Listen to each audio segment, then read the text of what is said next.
This is the IELTS listening test, created and published by IELTSonlinetests.com 2025. You will hear a number of different recordings, and you have to answer questions on what you hear. There will be time for you to read the instructions and questions, and you have a chance to check your work. All the recordings will be played once only. The test is in 4 parts. At the end of the test, you will be given 1 minute to check your answer.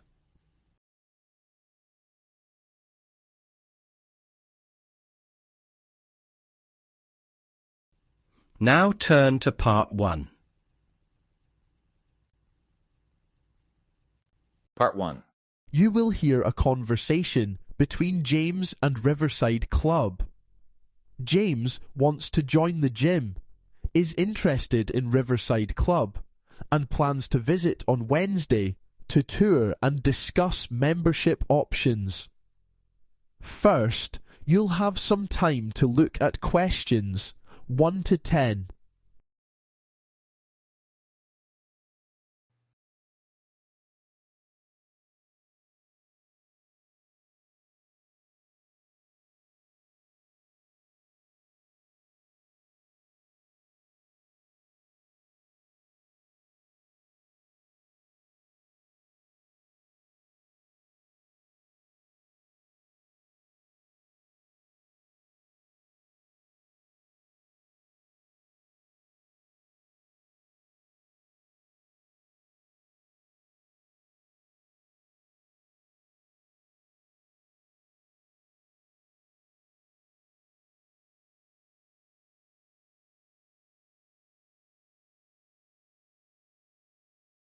Now listen carefully and answer questions 1 to 10.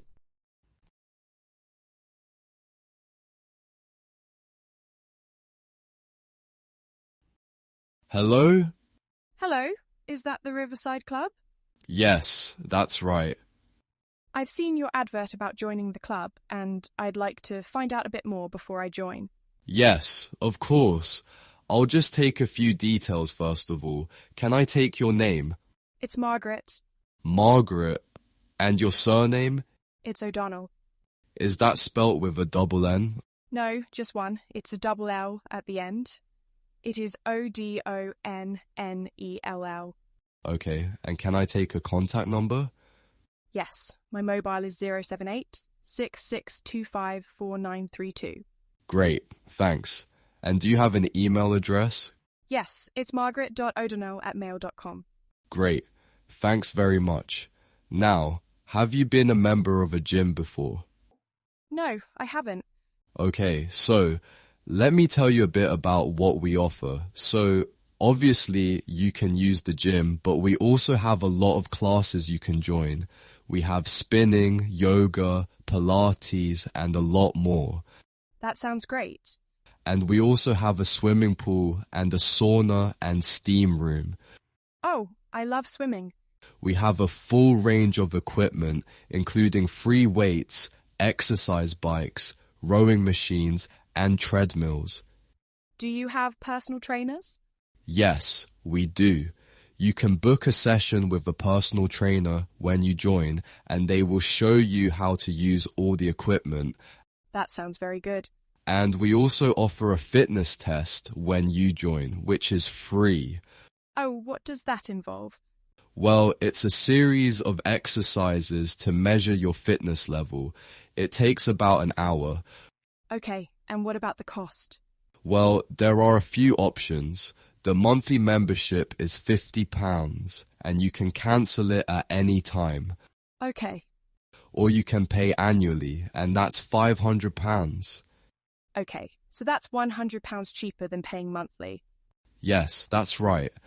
And what are the opening times? We're open from 6 a.m. to 11 p.m. on weekdays and 8 a.m. to 8 p.m. at weekends. Okay, and where are you located? We're on Riverside Road. Do you know it? Yes, I think so. We're on the corner of Riverside Road and Green Street. We're opposite the cinema. Okay, I know it. It's quite near my house. So, would you like to come and have a look around the gym? Yes, I'd love to. Okay, can you come on Wednesday? We have a tour at 5 p.m. I'm afraid I can't make that time. I don't finish work until 5:30. Is there a later tour? Yes, we have another tour at 6 p.m. Okay, I can come then. What do I need to bring? You just need to bring some ID, like your driving license or passport. Okay, and what about gym clothes? No, you won't need them for the tour, but if you decide to join, you can start using the gym straight away, so you might like to bring some clothes then. Okay, great. Thanks very much. I'll see you on Wednesday. Okay, see you then. Goodbye. Goodbye. That is the end of part 1. You now have 30 seconds to check your answers to part 1.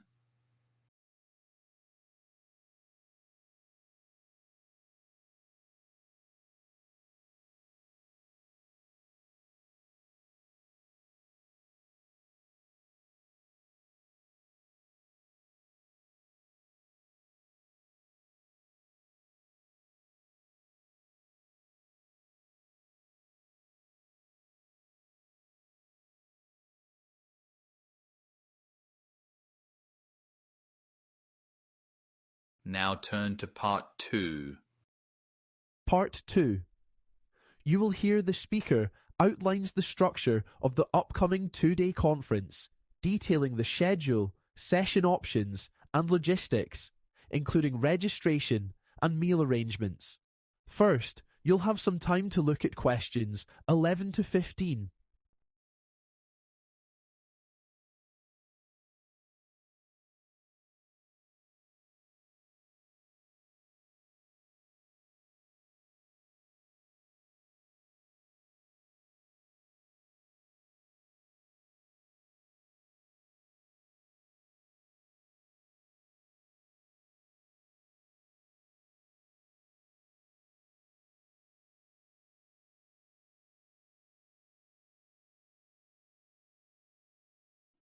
Now listen carefully and answer questions 11 to 15.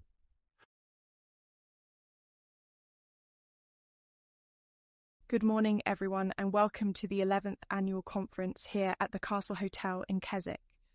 I just want to take a few minutes to go over the general structure of the conference and to remind you about some of the facilities here at the hotel before the first session begins at 9:30. The programme for the conference is a very full one, but we have tried to build in a little more time for discussion and questions at the end of each session, as we felt that this was something that was missing from last year's conference. We have 3 sessions scheduled for today and 2 for tomorrow. The first session today is the one that will be most relevant to many of you, and we hope that as many of you as possible will be able to stay for the full session. Coffee and tea will be available in the small lounge area, which is just across the corridor from this room, at 11 o'clock, and we will finish for lunch at 12:30. Lunch will be served in the dining room, which is at the other end of this corridor.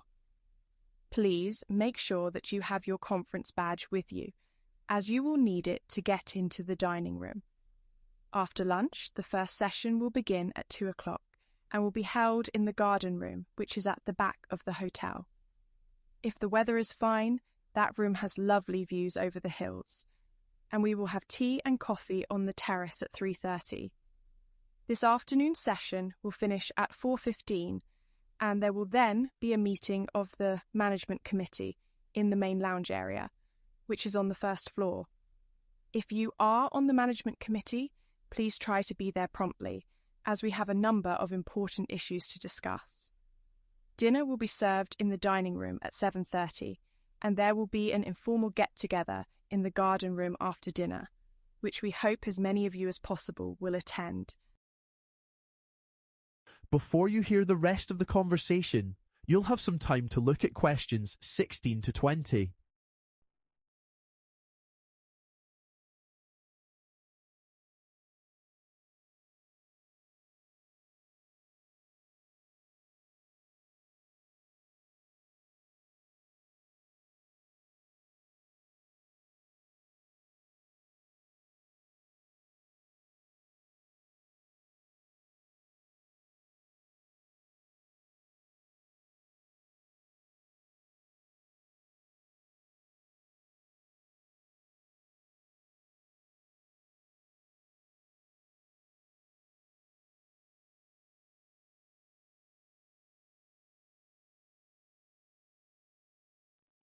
Now listen and answer questions 16 to 20. Now, tomorrow, the first session will begin at 9:30 and will be in the main lounge area. Coffee and tea will be available again at 11 o'clock, and the second session will begin at 11:30. We will finish for lunch at 12:45, and after lunch, there will be a final session in the main lounge area, beginning at 2 o'clock and finishing at 3:30. After the final session, we will go back to the garden room for the closing address, which will be given by Dr. Burton. First of all, the swimming pool. Unfortunately, there was a problem with the water heating system last week, and the maintenance people have been working on it over the weekend. They think that it is now working properly, and that the water will be warm enough to swim in by this afternoon. We will put a notice on the door to the pool, which is on the first floor, if it is not available for use at any time during the conference. The gym is on the same floor and is open from 6 a.m. until 10 p.m. However, if you want to use the sauna, you will need to book in advance at the main reception desk, as it is quite small and can only take 4 people at a time. There is no charge for using the sauna, but you will need to leave a deposit of £10 at reception, and you will get this back when you return your key to them. Now, if you have any questions about the conference, I will be here for the next 15 minutes and will be very happy to help. I hope you enjoy the conference and that you will have time to explore the beautiful Lake District while you are here. That is the end of part 2. You now have 30 seconds to check your answers to part 2.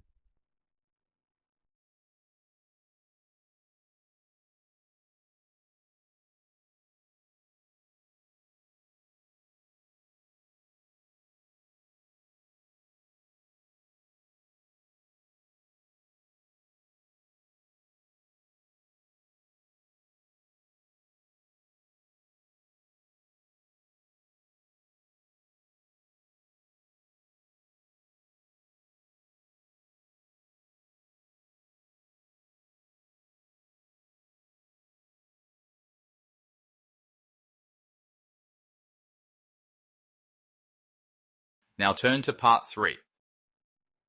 Part 3. You will hear 2 students, Tim and Laura, discussing their poster presentation on climate change in East Africa. First, you'll have some time to look at questions 21 to 23.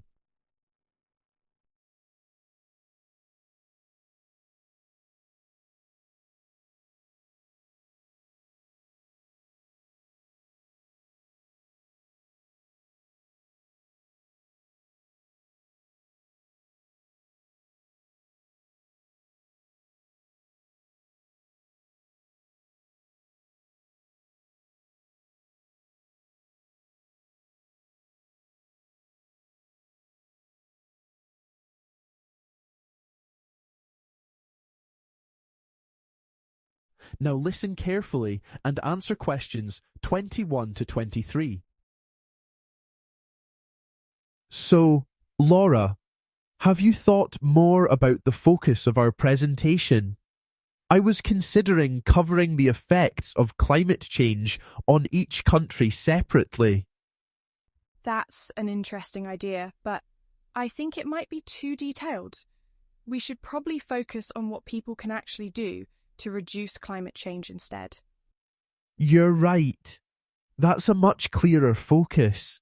There's a lot of information on that topic, and it's something that affects all the countries in the region. Exactly. It's also more relevant to our audience.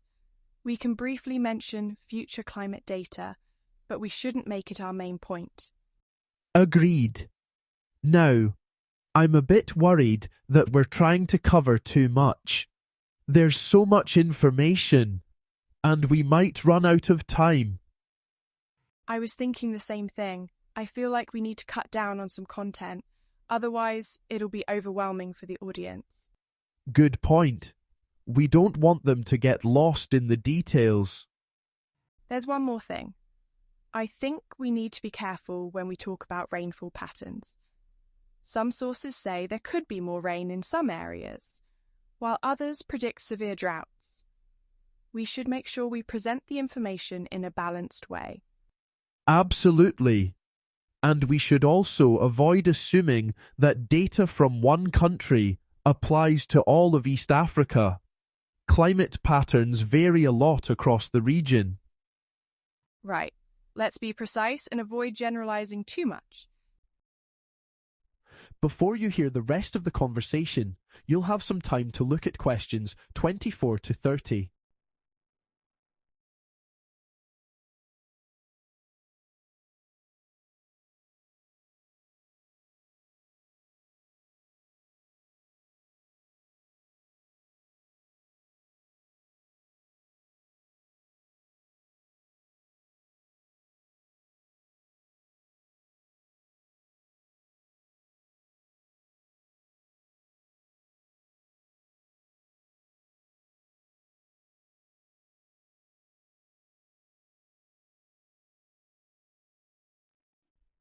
Now listen and answer questions 24 to 30. So, for the poster, what should we include? Well, we definitely need to provide a clear outline of our research at the top so people can follow our main points easily. Yes, and we should avoid using a fancy script font. It needs to be easy to read from a distance. Exactly. We also need to reduce the amount of detailed research we include. We can't fit everything on the poster. Agreed. Let's break the information into sections. Maybe we can use headings to clearly separate each part. Good idea. We should also include some diagrams and photographs to make the poster more visually engaging. Yes, visuals will help communicate the key points more effectively. And we need to make sure our summaries are clear and concise. Definitely. And we should add some colours to make the poster stand out. Sounds good. Let's get started on the final version. That is the end of part 3. You now have 30 seconds to check your answers to part 3.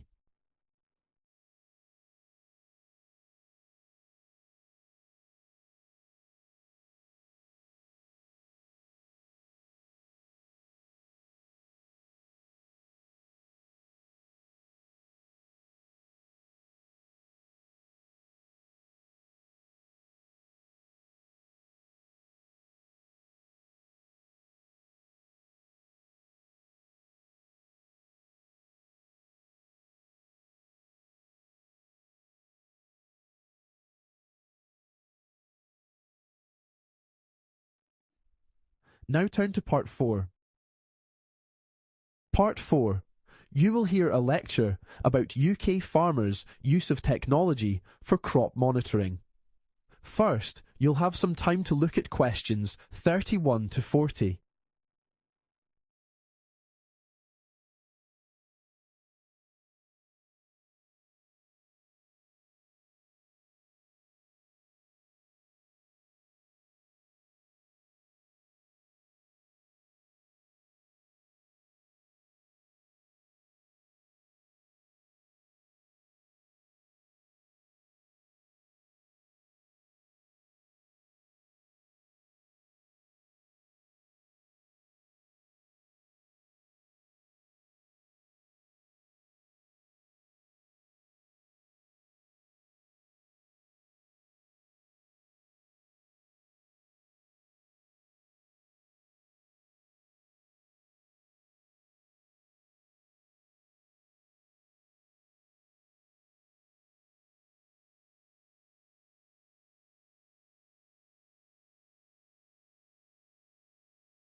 Now listen carefully and answer questions 31 to 40. Good morning, everyone. Today, I'll be discussing the role of technology in modern farming, particularly in the UK, where technological advancements are helping farmers address various challenges. To begin with, one of the biggest challenges UK farmers face is financial instability. Over the past decade, the price of key crops such as wheat has fallen dramatically. On the international market, for instance, the price has dropped by as much as 50%, making it difficult for farmers to maintain profitability. While some have been able to adapt by diversifying their crops or seeking alternative revenue streams, many have relied on government subsidies to stay in business. These financial supports help offset losses and sustain the agricultural sector. Another major issue for farmers is the need to reduce their dependence on chemical inputs such as fertilizer and pesticides. Excessive use of these substances not only affects soil quality, but also poses risks to the environment and human health. Technology is increasingly being used to address this concern, offering solutions that optimize resource use and minimize waste. Now let's look at some of the specific technologies being used on farms today. One such innovation is the use of sensors. These small but powerful devices are placed in the soil to monitor conditions in real time. They provide crucial data on moisture levels and temperature, which is then sent to a computer system. This allows farmers to make informed decisions regarding irrigation and fertilizer application, ensuring resources are used efficiently and effectively. Another important tool is drones. These small aircraft, which operate without a pilot, are used to survey fields from above. Equipped with cameras and other sensors, drones help identify specific areas that require attention, such as sections affected by disease or inadequate irrigation. This targeted approach reduces waste and increases overall efficiency. A third technology that has transformed modern farming is GPS. This system provides accurate location information, helping farmers apply fertilizers and pesticides more precisely. Instead of treating entire fields uniformly, GPS enables site-specific management, reducing costs and minimizing environmental impact. Furthermore, advancements in robot technology are also making an impact. Robots are now being used for a variety of tasks, such as harvesting fruit, planting crops, and even removing weeds. Unlike human workers, these machines can operate continuously without the need for breaks, making them an attractive option for farms facing labor shortages. Despite the clear advantages, adopting these technologies does come with challenges. One of the main barriers is cost. Some farmers are hesitant to invest in expensive new technologies, particularly when their profit margins are already tight. Additionally, implementing these systems requires training. Farmers need to develop new skills and expertise to operate and maintain the equipment effectively. In conclusion, the use of technology in agriculture is becoming increasingly essential. It allows farmers to maximize productivity while minimizing resource waste. As a result, technology plays a crucial role in increasing the production of food, ensuring that farms remain sustainable and profitable in the long term. Looking ahead, researchers are continuously developing new agricultural technologies to further improve efficiency and sustainability. Innovations such as precision farming, artificial intelligence, and automated machinery could soon become standard on farms worldwide. However, successful implementation will require ongoing investment, education, and adaptation by farmers. That is the end of part 4. You now have 30 seconds to check your answers to part 4.